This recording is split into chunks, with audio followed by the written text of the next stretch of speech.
રાધે રાધે મિત્રો, જે લોકોને માનસિક ડર રહેતો હોય, ઘરની બહાર નીકળતા જ એમને એમ લાગતું હોય કે કોઈ અજ્ઞાત ડર એમને સતાવી રહ્યો હોય, પૈસાનો ડર હોય, આર્થિક ડર હોય કે કોઈ મારી નાખશે, આવો કોઈને ડર લાગતો હોય તો તેઓ માટે એક સરસ દિવસ આવી રહ્યો છે।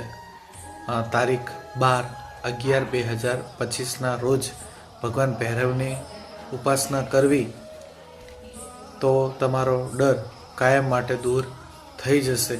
નાની નાની વાતોમાં પણ આપણે ઘણા લોકોને જોઈએ છીએ કે તેઓ ડરી જતા હોય છે, તો એ ફોબિયા ડરને દૂર કરવા માટે ભગવાન ભૈરવની ઉપાસના કરવી। મંત્ર છે ઓમ ભૈરવાય નમઃ।